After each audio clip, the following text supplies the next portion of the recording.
Hello, everybody. Happy Sunday and happy St. Patrick's Day. We're going to give a couple of moments for everybody to join in. I see you guys coming in. So, hey, thank you so much for being with me. I know that you could have been anywhere else today, but you decided to rock with me. So, I really appreciate it.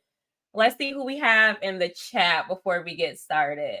Murphy, thank you, fam, for always supporting all of my endeavors and showing up and showing out. You were the first comment, so I'm so thankful for you. Hey, Jay, how are y'all doing? I will say, I know this past week I have been absent from posting videos on YouTube. I don't know if this is a part of getting older, but this time change has really impacted me on a different level. I've been so tired, but I am rejuvenated. So I'm happy to be here with y'all. Hey, I was just checking out your live stream. It was dope. We gotta make sure we collab soon. All right, y'all. So I see you guys are joining. So we're just gonna go ahead and get into it. So today's topic is going to be discussing the concept of an absent mother.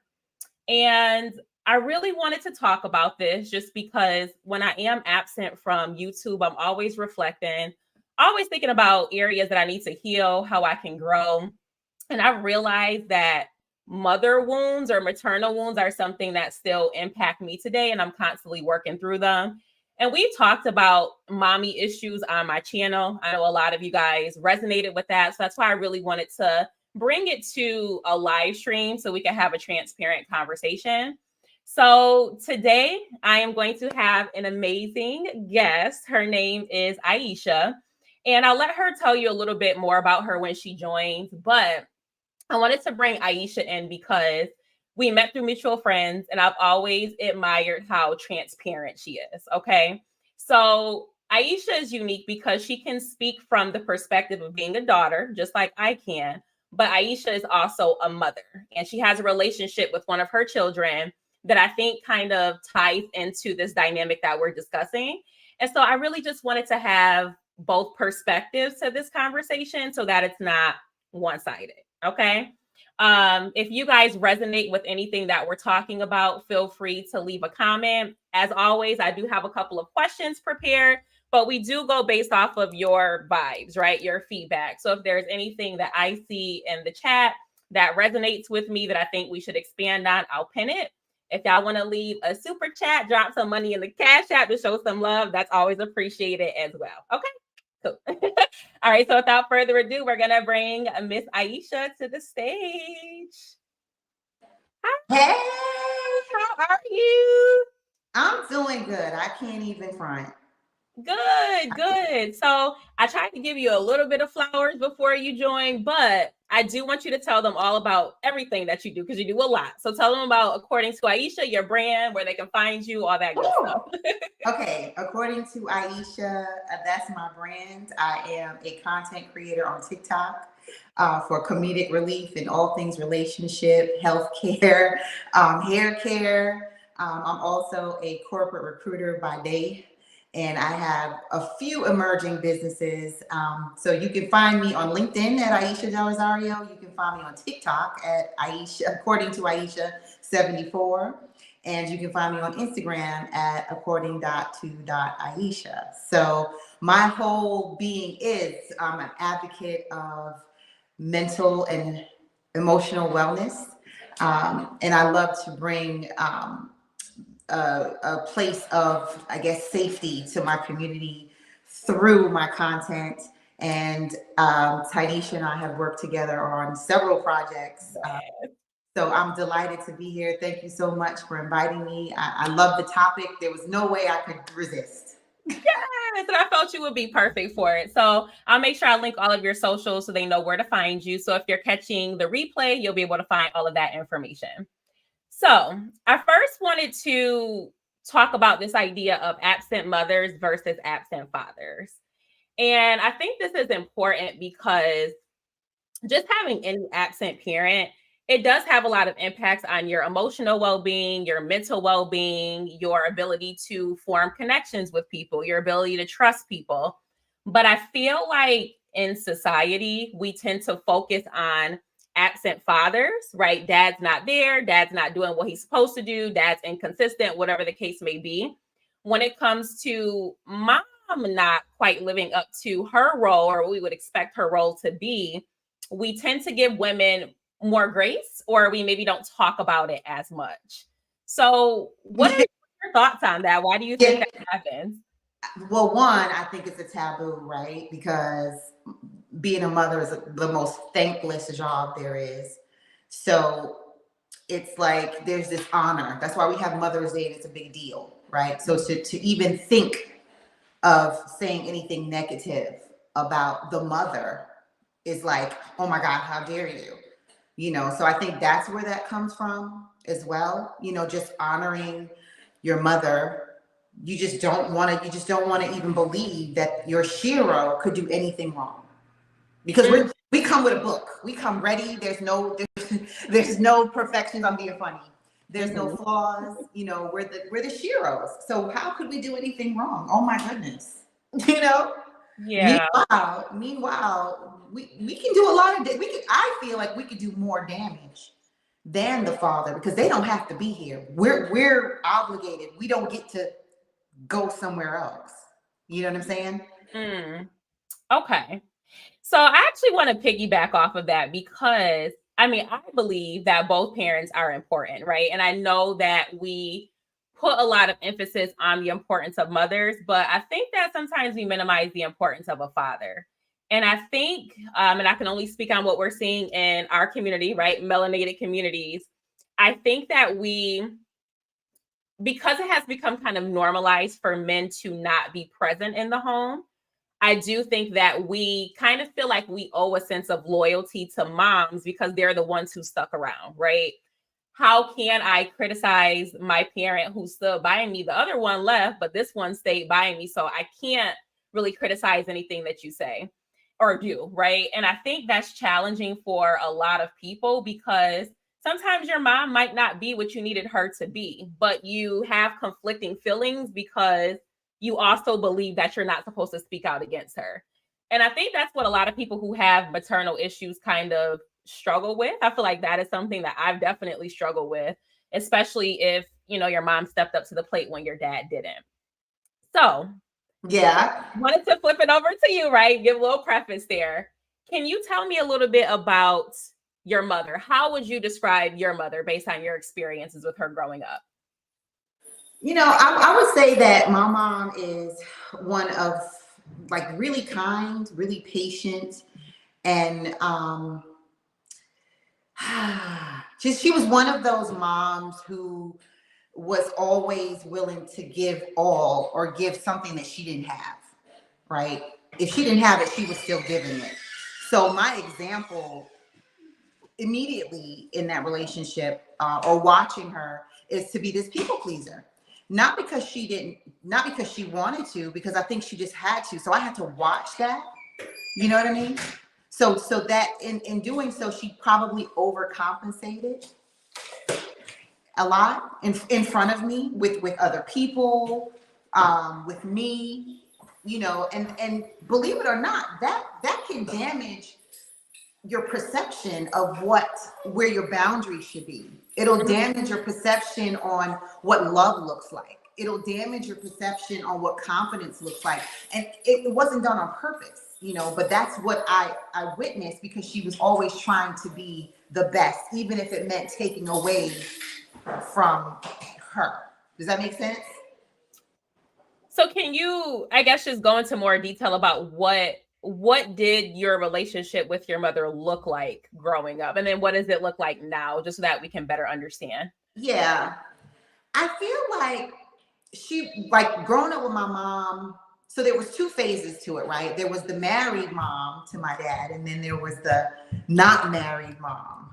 So I think, like, the married mom, I don't really remember a lot of interaction because I was always with my dad. So I think there was this absent part there because she had another partner. So I didn't really have to do a whole lot with my mom, right? Because she was just being she was just, like, pretty much just taking care of the home, if you will, and going to work. So I didn't have like a whole lot of interaction with her. So whatever my social leisure, learning time, downtime, my father picked it up, right? Then there was a part with my mom where there wasn't my dad. And I think at that part, it got really hard for her because now she had to just work. And I just never saw my mom. The kind of job that she had, she worked on Saturdays, right? So I just did not spend any time with my mom because now she had to be the breadwinner, and that superseded being like my mom, if that makes sense. So that's what happens. Like that's what happens with moms. Like they have to overcompensate, or they have to prioritize what they need to do. And what happens sometimes is that takes away from the relationship and the teaching and the building that you need to do with your daughter. Because if you're not there, then how is she learning? What is she doing? You know what I mean? Like, so I spent most of my time with my friends outside. I was outside early, not because it was okay, because she was absent, not by love, but absent because of her priorities, because it was just her. So that was my absent parent. My mom was at work. That's real, and I think that, sometimes when we hear absent parent, whether that's mother or father, we just assume that they're not physically present. But the reality for a lot of people is that their parents might have been physically present. But if your mom had to do what she had to do to make ends meet, be the breadwinner, that emotional care, that nurturing, the mentoring, the guidance, that's the aspect that's missing. And that's what we're talking about when we discuss an absent mother, because in reality, I think it's more common for the father to not be physically present than the mother, which is kind of like what you were talking about earlier, like, with a thankless job, like you're going to be there no matter what. But I think the disconnect is, okay, you might have been here physically, but there were things that you didn't cultivate in me mentally, spiritually, emotionally. And that's why you were an absent parent. And that's the most important part. So, no pun, but I will say there's a part B to this as well. That, even with my mom working, there was another piece where she was absent, was that she was dating someone, and he ended up being my stepdad. But if she wasn't at work, he took a lot of her attention. So I think what I see now, even today, and I'm super sensitive to it, is that women prioritize their relationships, especially when they get into new ones that's not with the father of their child. Now her attention is now on her new love. Right? So now I'm a little girl, not getting her time because she had to go to work, but whatever time she did have, it was going to her boyfriend. You know what I mean? So again, just prioritizing her needs. This is a working woman. She worked hard, 40 plus hours a week, and her only place of peace and happiness is the attention that she was getting from her, from her partner. So that left me out twice. Yeah, that's tough. How'd that make you feel? I actually didn't know when it was happening, because it just gave me an out to go outside. You know what I mean? So to me, it was like I could get away with a lot of stuff. So I didn't know that I was missing something until years later. I'm talking about, I'm talking about like as recent as the last maybe 20 years. I realized, like, holy shit, I don't have the relationship that I want to have. Like, I wasn't mothered, Yeah. See, that's crazy, because like I can definitely understand where you're coming from with that. So I guess to take a step back and describe my mom, I have so many characteristics like my mom, our goofiness, like just being very bubbly, all those things. So I love those aspects of her. But I would say that my mom, just kind of viewing her as an adult and understanding her a little bit more, she was someone who desperately needed a hug as a child, right? And I see that impacted her in so many different ways. And even though she was in a relationship with my father, the concept of her picking her relationship over, well-being of her children, I resonate with that because my parents had a really toxic relationship.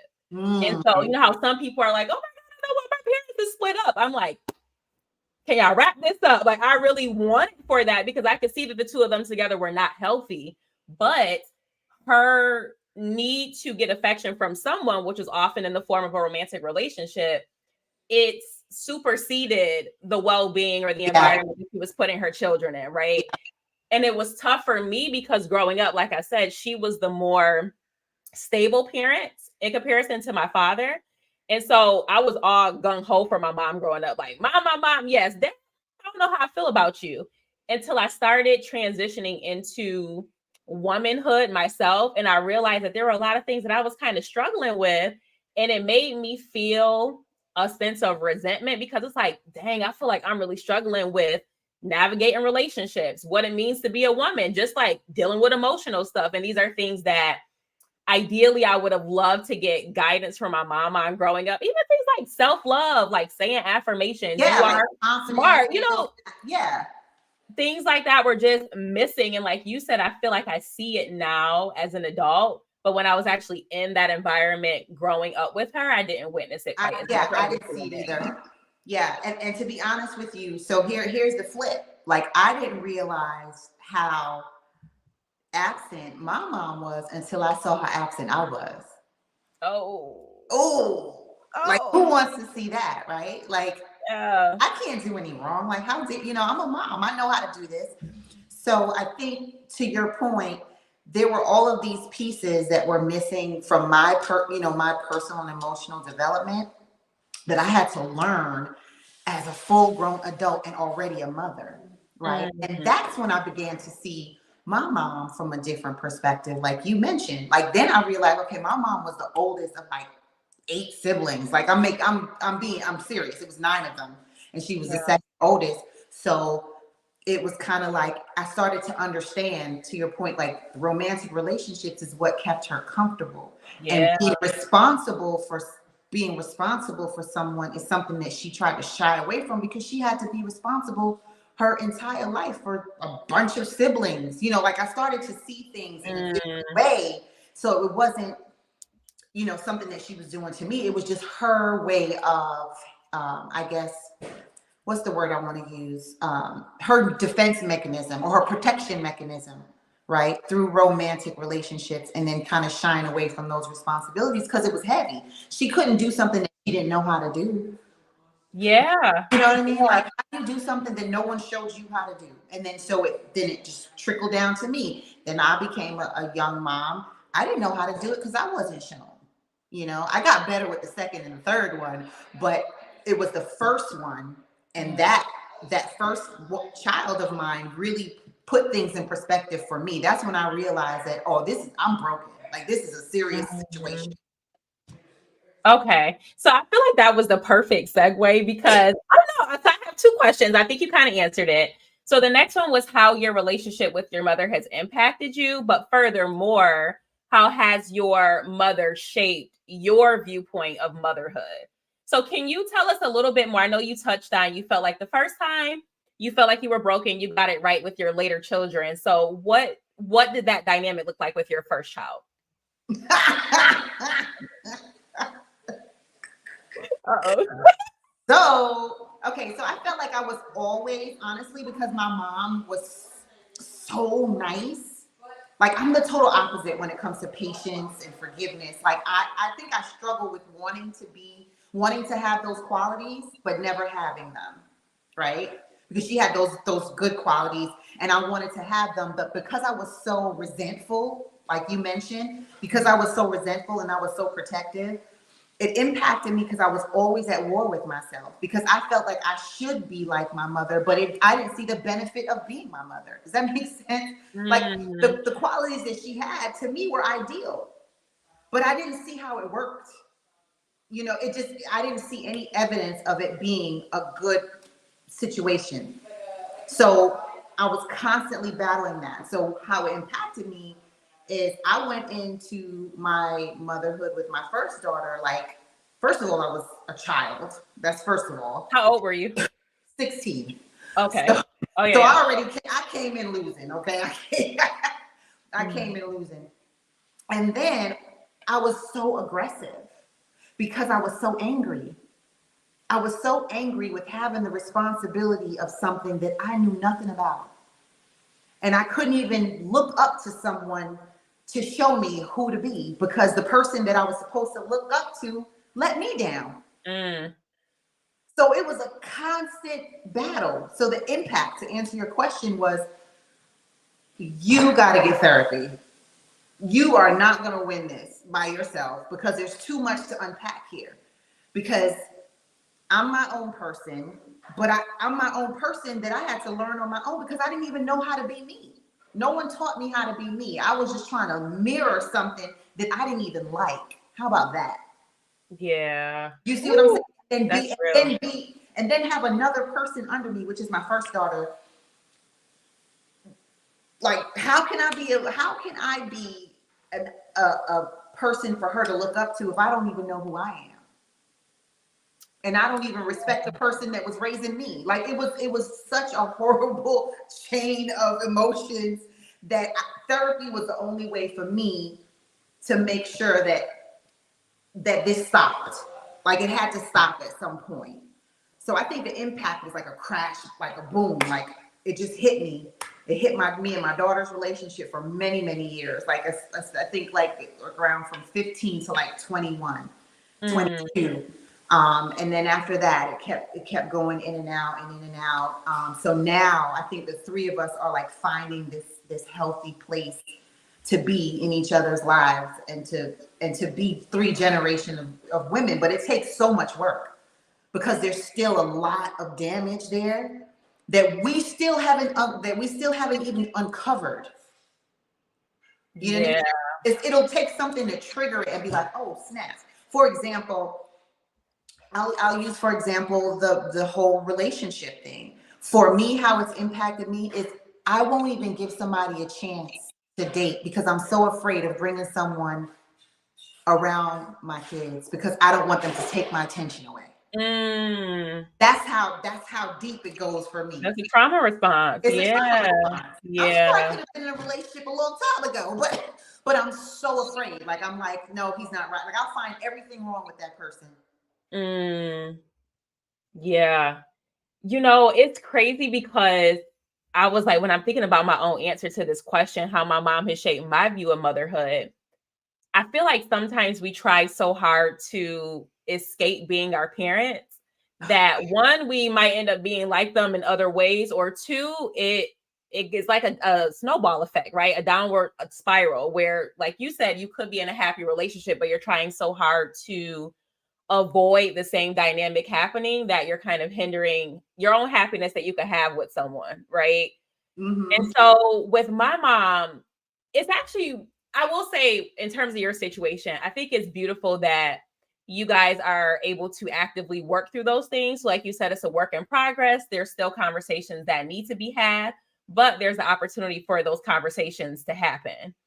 My grandmother, some of you who watch my channel, you know, my grandmother passed almost 2 years ago now. And the sad thing about it is that I feel like there are a lot of conversations that my mother and her should have had before she passed, and they never did, right? Oh, man. So with her, you know, left that opportunity for my mom to have closure, for her to heal, for her to understand the perspective of my grandmother a little bit more.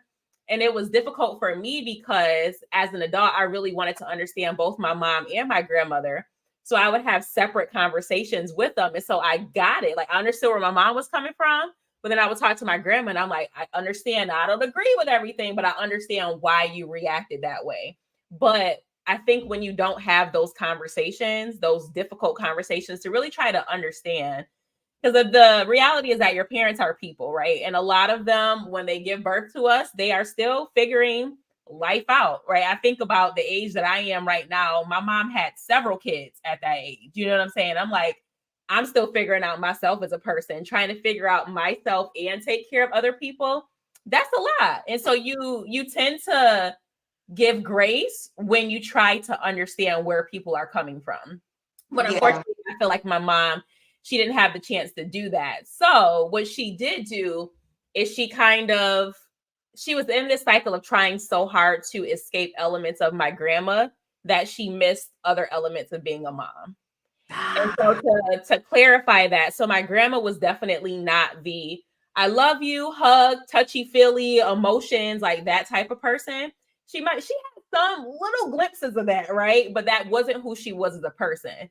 And so my mom, when she became a parent, her focus was, I'm always going to tell my kids I love them. And she did. I've never felt like my mom didn't love me. She can be a vulnerable person, always expresses that she loves me. But there were so many other things that she missed because she hyper focused on that one thing. Do you know what I mean? So it's like when we try so hard to escape things and try to break generational curses, and that's on the forefront, I think there's just a lot of other things that get missed. Absolutely. And I want to go back to what you said about the conversations that were missed by your mom and her mom. I completely get that, because what I was trying to do, and I knew that I had to do, the reason why I went to therapy, and I even brought my mom into one of my sessions, is I knew that if I didn't have closure with my mom, then my daughter and I could never have a successful, or at least the kind of successful relationship that I wanted to have. I think life would have still gave us some kind of, reprieve, but in my mind, I really felt like it was really important for me and my mom to have these conversations before she left, because like you said, we're imperfect people. We're just here. We don't come with a manual. And it took me forever to realize that my mom wasn't a superhero, because I found out I wasn't. So once I knew that I wasn't a superhero, that's when I was like, oh shoot, neither is she. So we need to talk about this. And I felt like once we started talking about the real, like the meat, it really did change the dynamics, because it gave her the pass to say what she needed to say.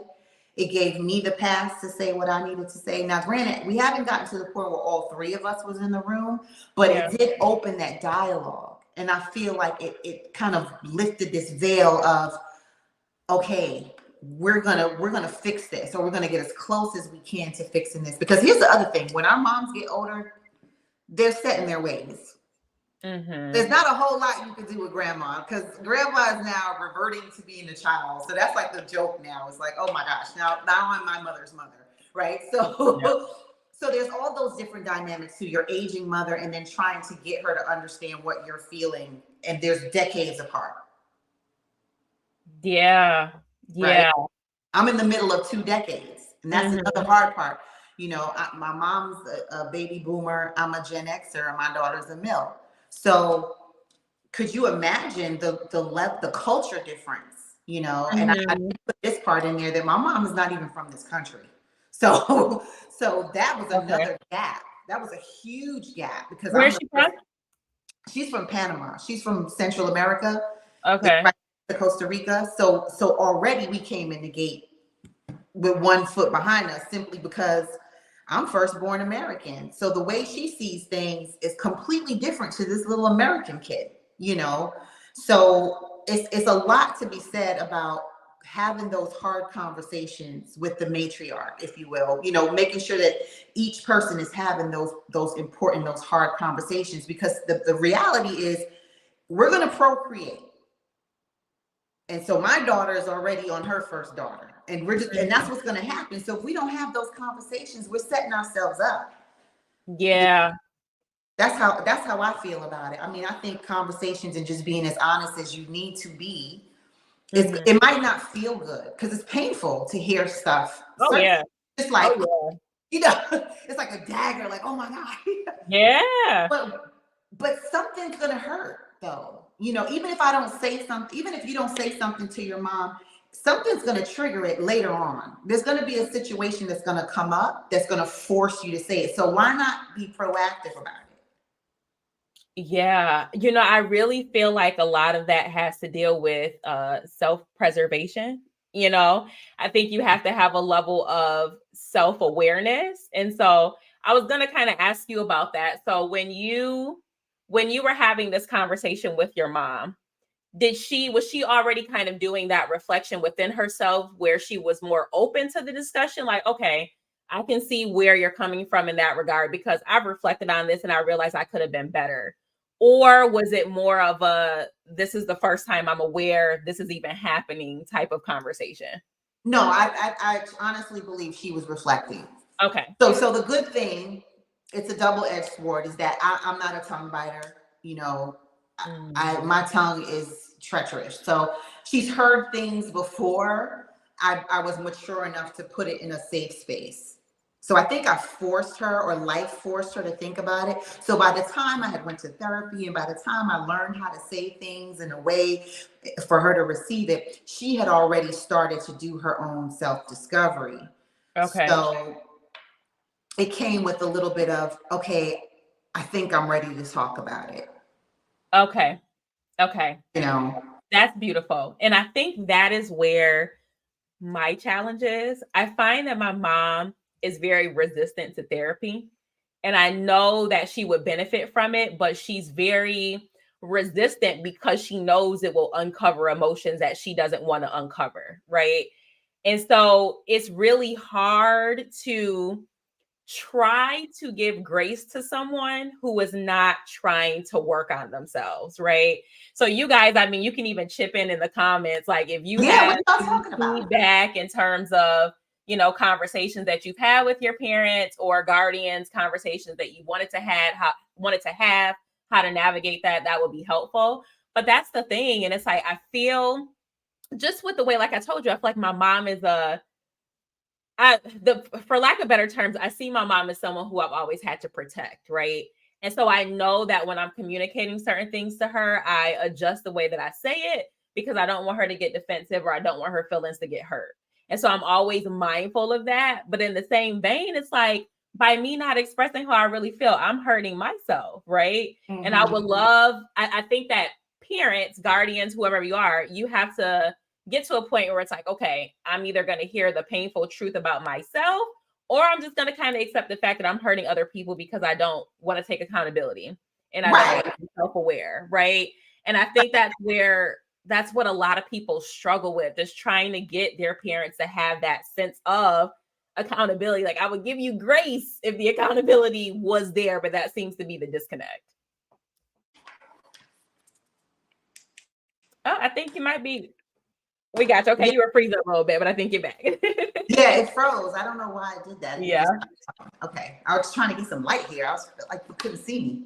Are you glowing, girl? You good. You good. Okay. No, and that's what I was talking about right earlier when I said, if we don't talk about it, something's going to happen to make us talk about it. You know, even if we try to, you know, delay it or try to, you know, pacify it and tiptoe around it. To me, you know, it's going to get worse. It's going to be a build up and a build up and a build up until it's going to just explode. And I am good for, I'm an exploder, right? So that self-awareness, like you say, if someone else is not taking accountability, someone's chiming in. Yes. So we'll start going through the comments. So I want to see let's see what they're talking about. I find it very hard to empathize with people that are stuck in their ways and are dismissive to others' insights. Oh, I gotta adjust my legs. Sorry, y'all. Okay, here we go. Yeah, that's real. And I think, I mean, I've had a time in my life where I had to understand that too, where people are like, yo, it's hard to talk to you about certain things, right? And so I had to really take that feedback, and it sucks to hear, but if you're dedicated to becoming a better person, then you'll want to hear it. I think my struggle with a lot of parents is that a lot of them are bringing life into this world, but they don't have that dedication to being a better person for themselves and for their child. So what do you do with that? You said a whole mouthful, sis. Because one of the things with being a mom, okay, is being a model, if you will, or being someone that's respected and honored. And if you're not being your best self, you can't just expect someone to, because your children are people too, right? So if you're not, you know, building yourself and working on yourself and developing your character, how do you, it's almost like you just want them to respect you and you want them to give you something just because you have a title. You still have a job to do. Yeah. And that is to work on yourself. That is to become a better person each day. You know, you're not going to be a perfect person, but showing your daughter and your son, but your daughter, how to take care of yourself mentally, physically, emotionally, whether that's going to therapy, whether that's self-care, whether that's, reading, whatever it is, you're showing her how to be a better person. You can't just say, oh, I don't want to do that. You just need to listen to me. Here's the thing. Kids don't do what you say. They do what you do. Oh, that's real. That's real. Drops mic, because my mom's a baby boomer. They grew up with the whole just do as I say. That don't work for us. That don't work for Gen Xers, millennials. And it's like, what are you talking about? So to your point, yes, parents do still have to meet. They have an obligation to show up and always be the best version that they can, because there's people watching you. Yeah. But I think, and I'll bring up the Black intellectuals comment. Hey, I feel like I haven't seen you in a while. If you were in the last live stream, my bad, but so happy to see you. He says that holding kids hostage because they gave birth to us, easily my biggest pet peeve.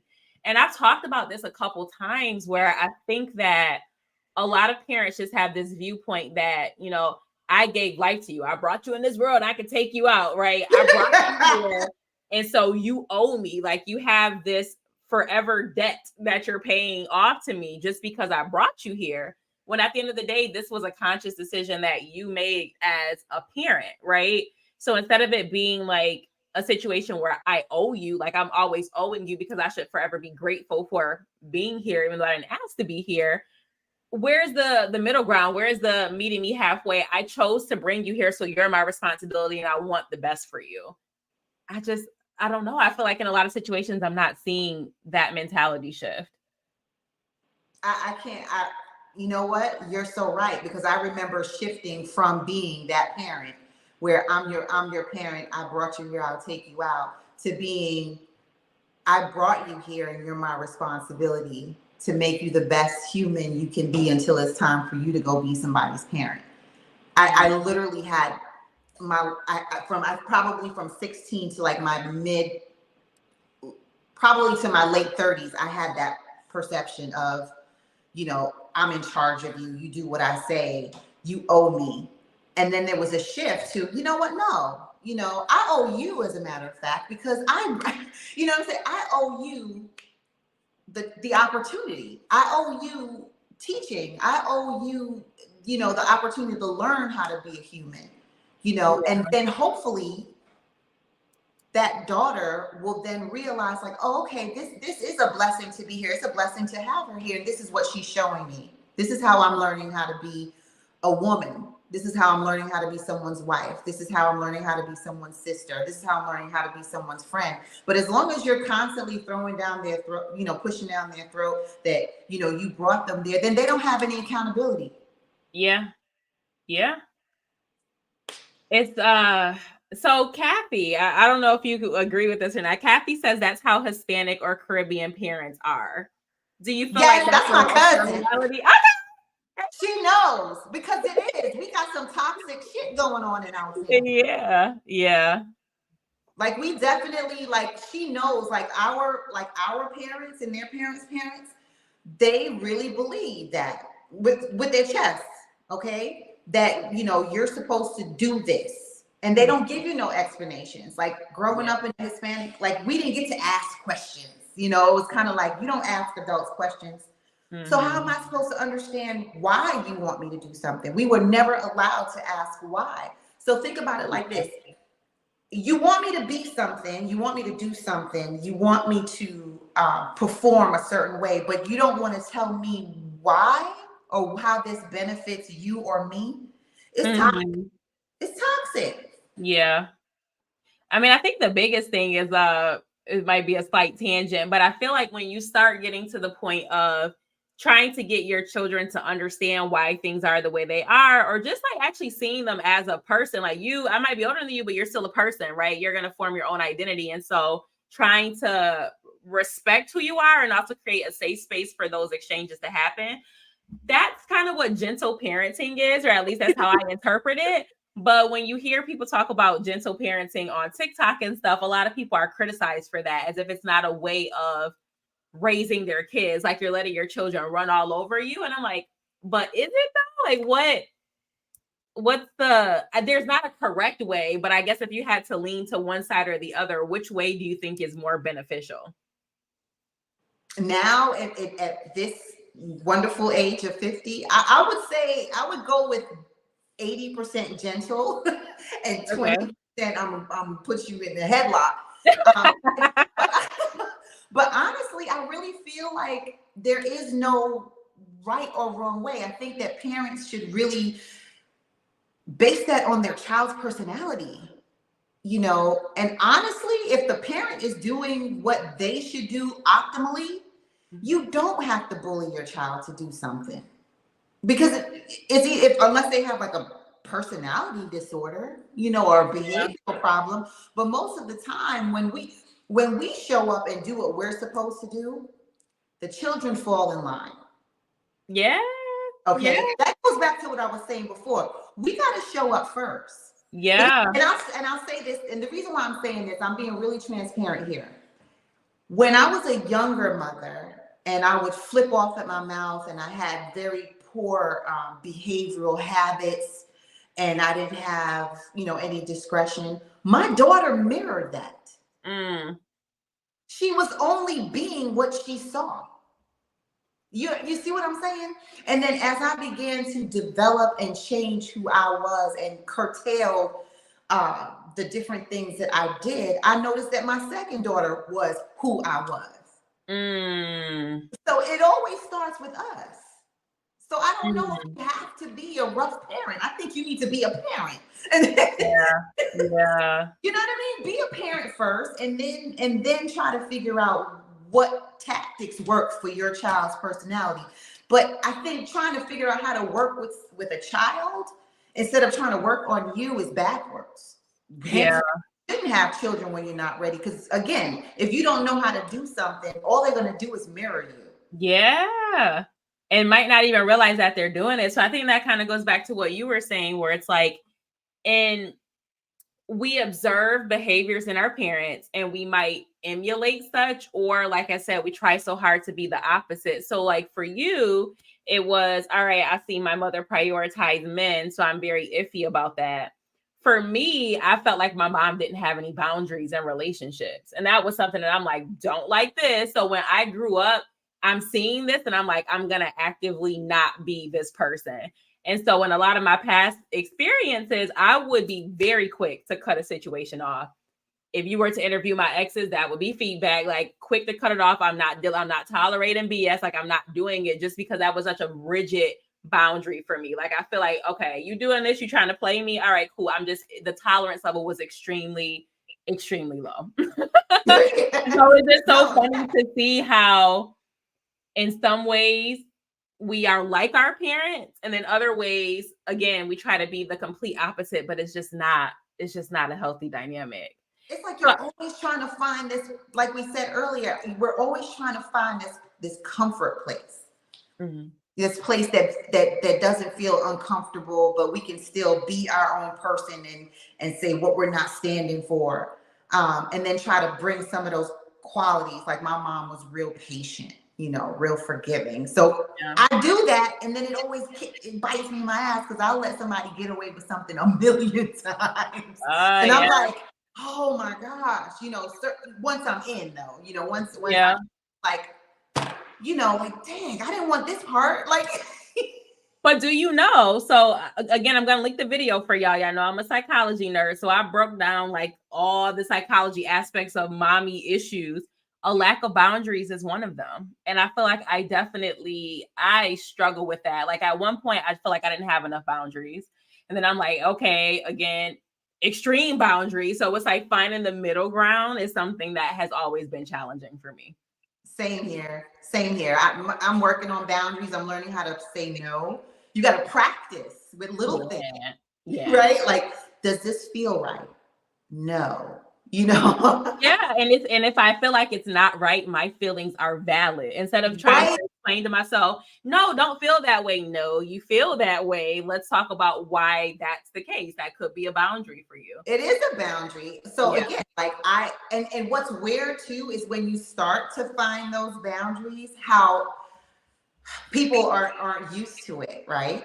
Especially your children. If your children are not used to you having boundaries, like with my oldest, I think I used to try to overcompensate for the absence of her dad. So I would do like more for her. And then as I became more mature in my spirituality and I started to say no, it was like she would just go to my mom to get it. Like, you're my mother, you're supposed to. But I was learning how to say no. Like, I can't do that. And it's not because I don't love you. It's because I can't do that for you. Yeah. You know? And they're not accustomed to that. And that's probably why people don't want to put boundaries in place, is because they don't want the rejection, or they don't want to be perceived a certain way, especially your daughters, because you want to be the shero. And the minute you start putting boundaries in place that weren't there before, you're no longer the shero. And if you have your mom in the play, in my situation, my mom is still with me. So she would just skip over me because I became the villain now that I said no. Yeah. Yeah. And I think it's hard because when you're behaving in a way that your children don't understand, but you know why you're doing it, that can be difficult. So I think that in that needs to be that transparency, because there's been some moments my mother and I really feel like my mom and I really didn't have like a solid relationship. Like, I understand you as a person. I feel like there's respect, until I was about 19 years old. And I feel like that happened because I began to be able to advocate for myself a little bit more. She stopped seeing me as like a 5-year-old, but also with maturity, I was able to understand why she did certain things. And it's like, listen, I'm not talking to you as like my mom, I'm your daughter. I'm talking to you person to person. Like, as a woman, I just want to understand why you're doing that. And so I think we have to be willing to have that sense of vulnerability, and I guess in a sense level, right? You have to be able to be willing to level with your kids. But I feel like maybe sometimes that's challenging for some parents to do because they feel like it might change the dynamic of the relationship. Yeah. You can let me know how you feel about that. But I feel like in the end, even though it might be a difficult conversation, it definitely does help. No, I agree. I think, like, again, going back to my mom being a baby boomer, that's probably never going to happen. Like, because I'm always trying to level set with her, and she throws titles. But I'm your mom. But I'm your mom. And I'm like, that doesn't have anything to do with what we're talking about. But I noticed that with my two daughters, like with my daughter being 30 something, she and I can have like, okay, let's move the titles out the way. Okay. We can do it. My second daughter, let's move the titles out the way. We can do it. But with my mom, she, it's like, okay, I got to work around that part, So I think the generations and the train of thought has a lot to do with whether or not that will ever happen. Like, you just got to take like as much as you can. Yeah. Unfortunately, I think you just have to know how to pick your battles. I think that's the best way to say it, right? So it's like, if it's just going to be a dead end, kind of accept the person for who they are and love them for who they are. But at the same time, and I was actually going to ask you this earlier, who do you think, I know the answer and it might be rhetorical, but I just want to know how you guys all think about this. Who do you think is responsible for initiating that conversation? Should we leave it up to our parents to initiate the conversation of, okay, something is off with this dynamic, I want to try to fix it? Or should we take an active role? Because again, we're trying to pick up the baton. We want to break generational curses. How does that conversation start? Who should do it? That's a tough question. And I'm going to say this. I believe in who feels it knows it.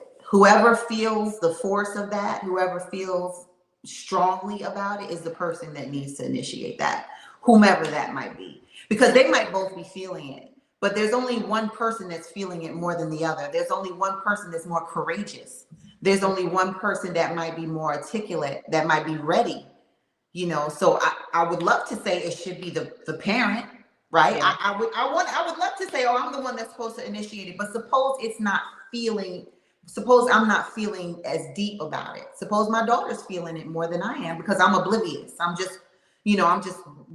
in my space. I'm doing what I need to do. Then it will be upon her to say, we need to have a conversation.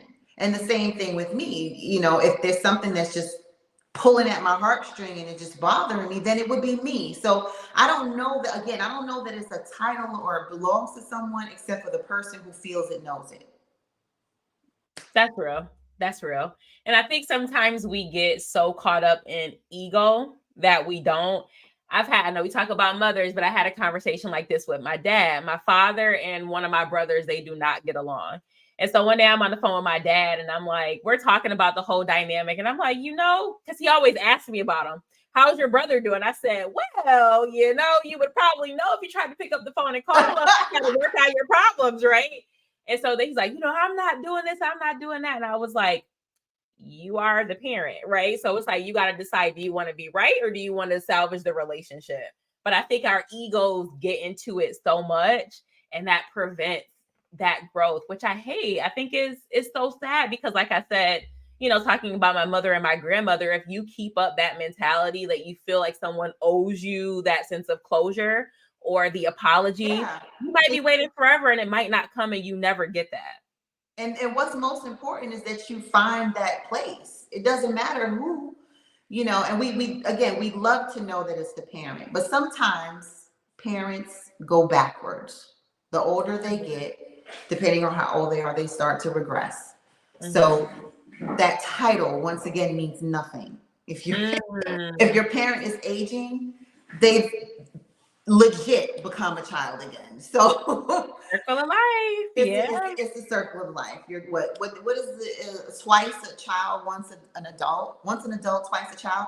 So It's always this forgiveness. It's always this place of, okay, who's mature enough right now to start this conversation?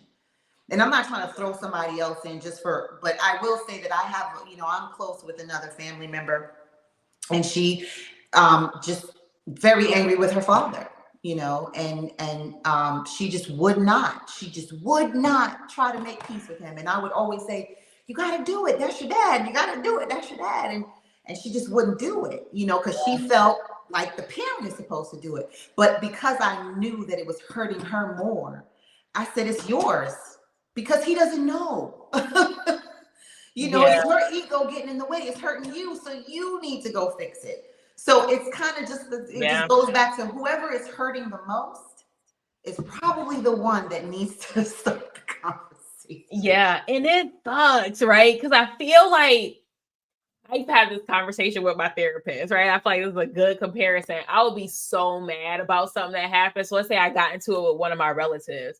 And I'm like, they do this, and that. I'm just so mad. And she's like, but did you pray for them? And I'm like, did I pray for them? Like, what do you mean? Like, this is understand, like, the variable that you can't control is them, right? The variable that you can control is how you react to them, but also pray for their well-being so that they get to a space that will end up impacting your well-being, hopefully in a positive way. And so I think that, again, is the sucky part of being the person who wants to break these generational traumas. You want to do the healing in your family. You are that person, right? You feel in your spirit that that's the role that you're supposed to have. We have to be able to be selfless in those situations. And sometimes it might be, you know what? I know that you were wrong in this situation and I still feel like I don't agree with you, but for the higher good, what is it that we're trying to achieve? And I just think that in a lot of families, my family, people's families that I've heard from different stories, that selflessness is not happening. So it's like, how do we get better with separating ourselves from our ego so that we can reach that place of healing? I always say spirituality, whatever your faith is, because your relationship with God is the only thing that's going to conquer that ego. Like that ego is so big that there's only one person that can manage that. Right? One being. So, your spiritual maturation and your walk with your faith is going to be how you get there. Yeah. Because what else could it be? You know what I mean? Like, because if we keep listening to ourselves, like it says, seek not your own understanding. We don't know. We don't know shit. None of us know anything. We could talk about everything all day long, right? But the reality of it is, we all came here. We're spirits having a human experience. We don't know a damn thing. So at the end of the day, the only way we can get past something, or especially the ego, is our relationship with God, because we can't fight, because we're always trying to fight something. We don't know it. We don't know nothing. Yeah. You know, so I think, you know, just when people get to that place spiritually, that's when they start to let that, you know, try to quiet down the ego. Like, okay, this is not about me. If God said to do this, then that's what I have to do. And I have to trust, and I have to trust.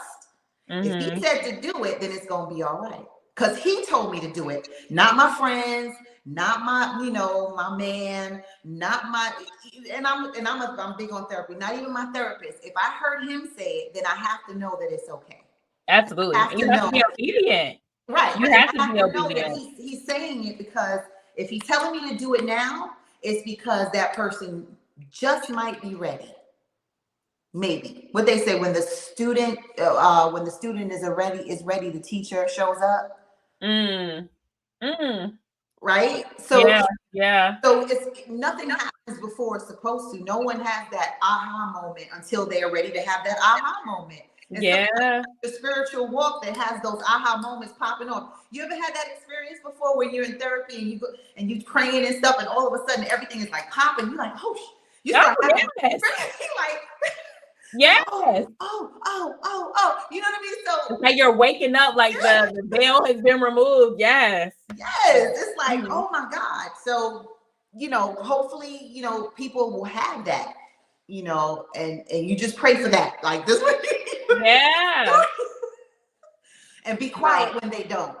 If they don't, it's especially when it's your daughter. Let's like just go back to the mother-daughter thing. Watching your daughter, when you have a strenuous relationship, do something that you know is destructive, is probably the most painful thing ever. So when I think about the stuff that my oldest daughter would do, and I just hated it, and I just wish she understood that it was not right, and she shouldn't do it. It was like watching a bad movie. But I had to let her experience that. There was nothing I could do but pray. Yeah. Right. And so when I started watching her do it, then I realized, like, oh, so that's what my mom was doing when I wasn't coming home, you know, and I was staying out, you know, I was doing all this crazy stuff. She was at home praying because there was nothing she could do. Yeah. Full circle. Full circle. Full circle. So we've kind of been touching on this, but I just want to say, so there have been comments, and I appreciate you guys being vulnerable, because I know this could be a very, very layered topic, very touchy. So I just want to kind of bring some of the comments that you guys have been discussing about your personal experiences. And then I want us to kind of talk about how we can heal from this maternal wounding, right? Because we never want to put you in a space of like, we're bringing up all these feelings and then it's like, you're just mad. So the goal is always to figure out a solution. How can we move forward? All right. So we're going to start with the Black intellectual. It says, my mother did not and still does not understand boundaries. Love my mom to death, but there was so much stuff that just did not seem right. I'm just going to kind of cycle through them so you guys can see people's experiences. Rhonda says, I grew up hearing children should be seen and not heard. Definitely can relate to that. She never listened to my feelings, which is very tough, right? Because if you had never had anyone listen to your feelings, how do you then go into the world and express your feelings to other people, right? So I struggle with that. Like the emotional aspect, conveying my emotions. A lot of times I just opt to not say anything at all because it's easier than me trying to verbalize everything that I'm feeling inside, because that wasn't a norm for me and my family. So Rhonda says, I definitely understand where you're coming from with that. KJ said, my mom is a functional alcoholic and has been most of my life. She always tells me, I've lived my life. You need to worry about living yours. My mom is a great mom, but she is going to die with her demon. Whew, that's deep. Wow. That's heavy. Yeah. Alcoholism is we need a whole show for that. Oh my God, alcoholism, drug addiction. Oh my goodness. Oh my goodness. And that's so tough because it's like, how do you deal with that? Like you're my parent. I care about you. So it's like worry about living yours. I worry about you because I'm an extension of you. You know, how do you not see that? And how do you just leave me to deal with those feelings and not even be considerate of that? That's very heavy. That must hurt a lot. Being a child of an alcoholic father, that must be very painful. That's a very toxic situation. And I would just say, even though you're not the one that's drinking, the reality is even the family members, the children of or the wife of, you still need to go to therapy because you are experiencing that trauma. Oh my gosh. Yes. And we internalize it. Yeah. Let me hold that thought, because that's where I was going next. I'll go through a couple more comments, then we'll come back to that. But Trisha, hey, she says, my aunt raised me. We speak often now, but her mindset on situations I've been about is crazy. She's like the dad from Matilda. She's right and I'm wrong. That's tough. Dang. The dad from Matilda was rough. That sounds a little narcissistic. Yeah. I don't know. That's a tough one. Now, there's three kinds of forgiveness, and I think finding which one works for your situation. Like there's exoneration, and what are the three? I think we had talked about that before, right? I don't remember that. The three types of forgiveness. There's three kinds, and I Okay. think so guys, just Google it. Go Google three kinds of forgiveness, and I think this would help. Like when you have some really destructive and toxic situations, like when you're dealing with narcissists, or if you're dealing with alcoholism or any type of substance abuse, is finding which forgiveness is going to help you move on. Because some of these situations, there's nothing you can do. Like, yeah. Yeah. I think that the biggest thing, and I'll go back to what I was saying before, but just all of our experiences. So obviously we're coming in with different experiences. If this conversation resonates with you, it could be about a mother, it could be a father, guardian, family member, whatever the case may be. But I think that when it comes to the idea of healing from these things, I think we have to learn how to not internalize things. Okay. That is the biggest thing. Like I think that we need to understand that everyone in this lifetime, they're on their own journeys, and a part of their journey might be that they slight us in some way. They're not there for us in the way that they should be, but that is a part of their learning experience, and knowing how to kind of separate ourselves from that so that we don't take it personal. That's something that I'm actively practicing. So yes, I think it does suck that, there were some qualities that my mom did not have. I think that I would have loved to have more guidance, again, with approaching womanhood, just self-esteem, just more transparent discussions, right? But I can't internalize that and feel like it's my fault and carry that weight because she had her own weight to carry.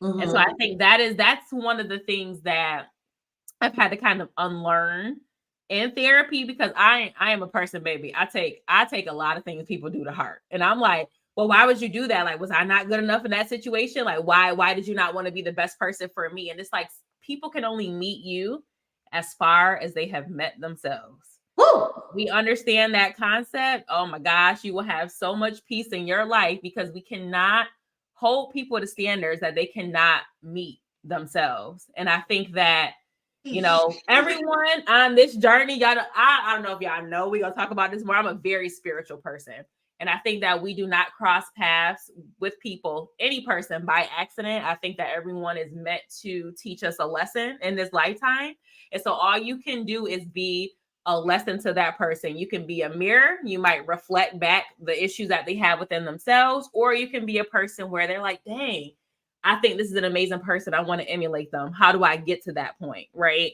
And so you choose based on your own journey how you're going to show up for people, but understand that your journey is your journey, their journey is their journey, and you have to learn how to remove yourself out of that. Yes, sister. I love how you said that. And mind you, I'm thinking to myself, okay, Aisha, that was a message for you. That was just for you. Even though everyone else is in here and I'm the guest, that is hard. And that's why I'm in therapy, because like you, I'm an overthinker.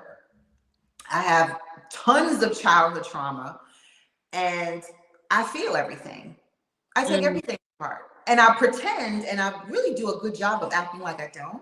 But what I'm doing is I'm internalizing it and I'm rethinking it over and over and over again. And it becomes my baseline. So in therapy, I'm doing the same thing. I'm trying to release the things that just don't belong to me. Like that has nothing to do with who I am and what I'm doing and where I'm going. And quite honestly, a lot of things aren't even our business. Like the way someone feels about you, honestly, is it really your business? Like if somebody said, I don't like your hair, or, I don't like the way you talk. Okay. Like, how does that, like, why do I need to know that? Right. Yeah. Unless you're, like, no, why do I need to? So imagine being in a relationship. The only ones that are important are the ones that you have to show up to, which are when you become a parent, like what this whole platform and this conversation is about.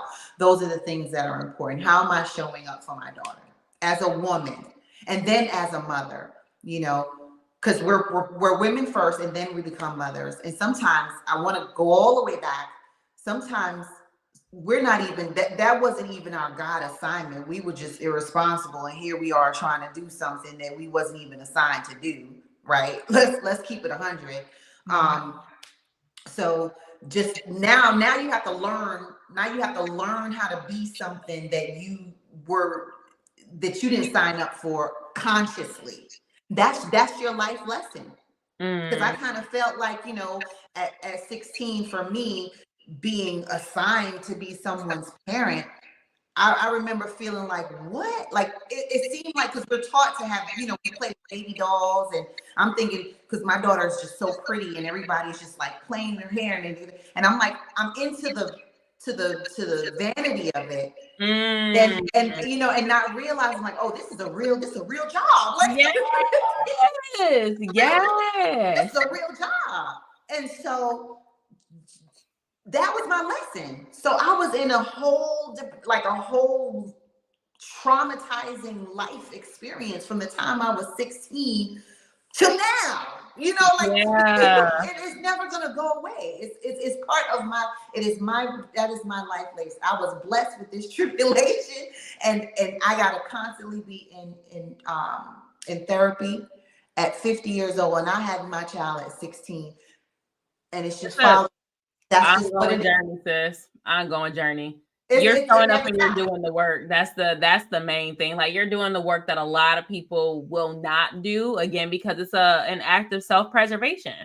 I truly feel like that's a big part of the reason why people are not open to the idea of therapy, or even just having conversations where people are giving them feedback. Like, how many times have we tried to sit down and talk to someone like, hey, this is how you made me feel. I care about you. Like, I want this to work. And we're just like super defensive about it. So it's just the willingness. I commend you for having that, because again, it is a journey. And I feel like with healing, one of the biggest things that frustrates me is like, you'll be like, okay, cool.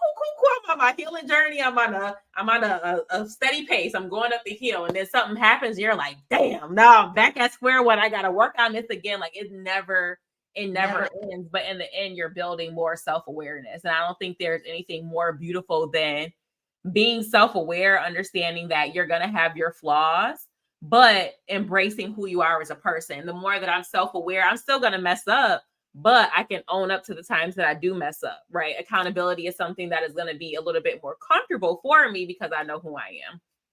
And to piggyback on that too, I think not only that, but I think you start to develop some really good relationships with the people that matter, because now you're allowing them to show up their authentic self, because you don't have to cover up anything anymore.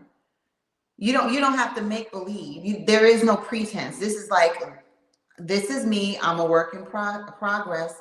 So if you allow me to show up and be myself, guess what? You get to do the same thing. So it's not just a me thing, because now I'm giving you the same grace because you're giving me the same grace. You know, and I think that's very important in a mother-daughter relationship, is really accepting, like, hey, I got all these imperfections and these things went wrong, and guess what? It's probably going to happen to you too. So yeah. so if you will allow me, you know, my gift to you of experience and wisdom, I will allow you to make the mistakes in front of me and not hold you in hostage. Like, I don't want my daughters to feel hostage or feel like they're not being their best self. You're being your best self. Yeah. Every day that you can. That's it. That's all my expectation is. You know? Yeah. We're all supposed to learn from each other. I truly do believe that. We do have a super chat. I just wanted to point that out there. Super chat? I think this is LLL. I'm sorry if I'm saying that incorrectly, but thank you so much for the donation. He says beautiful, he or she says beautiful conversation, ladies. And I agree. You know, I think that this is, I love the transparency, the vulnerability in the comments. Like, I really love that we can kind of sit down and have this safe space where people can express their feelings, because the reality is that this is a lot of weight that people hold on a daily basis, and we just don't talk about it, right? Everyone has their own story. They have things that they're going through, but with the way society is structured, everything is so surface level. So you see people, but you might not truly see their story, you know, their background, who they are as a person. So I love talks like this, y'all. Okay, that was my little sensitive moment. I appreciate y'all. Okay, so I do want to switch gears a little bit. There are a couple of comments that I saw. Oh, so Kofi, Aisha, he says, I looked it up. The 3 types of forgiveness are exoneration, forbearance, and release. I'll follow up with more research, but this is cool so far. So yes, I love it. We're learning from each other. Yes. I definitely have to look into that, because I think forgiveness in general is difficult. It's a game changer. It's a game changer. I actually learned that maybe six years ago in a therapy session, when I first started this mother healing thing, and I had to figure out which one I was going to use for which situation. Yeah. So it's definitely helpful. Yeah. So my last question for tonight, and this will be for you, Aisha, but also everyone in the comments. So just taking in everything that we've discussed so far, reflecting on your personal experience, what would you want to say to your mom? That I haven't already said. Oh, okay. If you've already said it, you could share things that you said that you felt was helpful. But if there's something you haven't said, what would that be? I love you, and I forgive you for what you didn't know to do, and you know, I'm grateful to still have you here. You know, because even when I'm not happy with anything that she does, I just feel like, you know, her intentions are always the greatest. She just didn't know, you know, and I want to tell you now, I understand you didn't know, and it's okay, you know, because I'm there's going to be things that I just don't know. And so if I want Ashley and Shamara, I'm calling names, y'all. If I want my girls to forgive me, then I don't have a choice than to forgive my mom, right? I can't ask for something, you know what I mean? It's kind of like I gotta show them how to do this thing. So so I would say that I love you, I forgive you, and you know, and thanks for, you know, I'm glad that you're still around. So I'm gonna flip this a little bit. What do you think your daughters will want to say to you?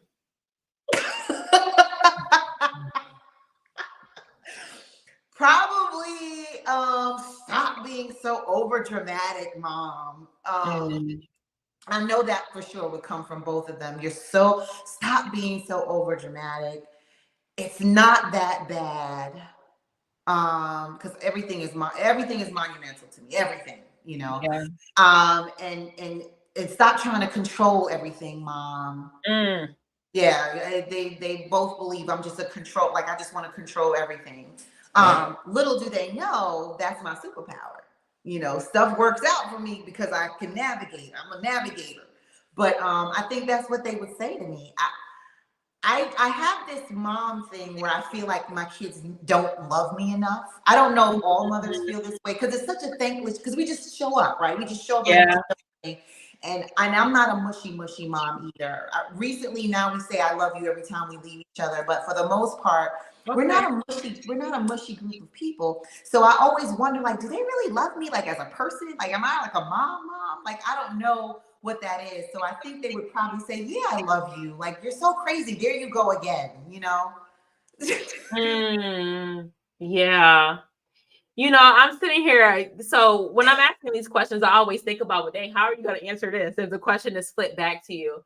And I feel like it was a moment of reflection for me, because I feel like the same thing I would say to my mom are things that probably need to be said to me. So that was a very enlightening moment. But I would tell her that vulnerability is okay, right? I think that's the biggest thing for her. I feel, just with the way that I interpret my mom, she's a very emotional person. Again, I feel like she's someone who needed to be hugged more as a kid. So I make sure when I see her, I hug my mom, I laugh with my mom, I cry with my mom. Like, I literally have such an unwavering love for my mom. Like, I literally do. But I feel like if she were more vulnerable and just transparent about her journey and things that she could have improved on, I think that it would resonate with some of my other siblings more. You know what I'm saying? Like, I feel like the relationship that she and I have, it's not the same as with my other siblings, but I know that she wants that. But again, like I said before, the resistance to go to therapy, for example, to really tap into that vulnerability. Like, let's not put a Band-Aid on it. Let's take it off and try to get into the root of that sore spot. I would love for her to see the value in that. And I really hope, and I pray, and I think about this often, that in this lifetime, she does come to the point of being able to do that. Because I think we're all here. We have a story, and I think that we owe it to ourselves to tell our story to people so that we're fully understood. Like, when we pass away, y'all, the thing that goes on are the way people interpreted us, right? Yeah. So I think that it's our job to make sure that we are transparent. We are presenting ourselves in a way that people really understand who we are, so that your memory that lives on, but in an accurate way. So I couldn't agree with you anymore. One of the things that, and just to piggyback off of that as we close, one of the, I had a mantra years ago and I loved it. And I think it's very appropriate for this and what you said. People won't remember what happened, but they'll always remember how you made them feel. Yeah. Okay. Yeah. Mm-hmm. So you can think back to different situations. That's how those triggers come up. Because it's something that happened before, and it's not even the person that it's not the person you're interacting with today. It's something that happened before. So if you're going to be in this life, in this place, try to make the time that you spend with someone the best possible. Yeah. Because they're going to, even if they forget it for that moment, trust and believe people remember how you make them feel. Absolutely. Yeah. Wow. This was great. I thought, look, I got my therapy in for the whole month, girl. Yes. And you know what was crazy when I was texting you earlier? I was like, I feel like this is going to be a moment of just release, of healthy conversation, just being able to get out the stuff that you wouldn't really feel comfortable sharing with other people, right? So I think this is beautiful. I think this is a beautiful place. My wife is in, y'all. Sorry. It's a beautiful place to end the conversation. But if you guys like these little soul sessions, soul chats, please let me know. I think the biggest thing is like I said, when I'm on this journey and I'm learning things about myself, I always want to share wisdom. I learned so much from you today, Aisha. So I think, again, it's our job to learn from each other, love each other, heal one another. And I think that's the community that I want to build on these live streams moving forward. So thank you for being here. You're doing a great job. And I feel honored that you tapped me on the shoulder. You can always have me back. I love to collaborate with you and tell stories and heal conversations, heal people one conversation at a time. Absolutely. One conversation. One conversation at a time. Fierce Soul said therapy session for real. Yes. Yes, indeed. So thank you so much. And everyone knows where to find me. On my YouTube is According to Aisha. My Instagram is according.to.aisha. My TikTok that's where I act up, guys. It's According to Aisha 74. And yeah, I hope to be back and hope everyone does well and they picked up what we put down. Absolutely. And I think they did. I think they did. So for those of you who tapped in with us, thank you so much for staying till the end. If you're catching the replay, I definitely hope you enjoyed. As always, stay safe, stay blessed. And until next time, y'all, bye.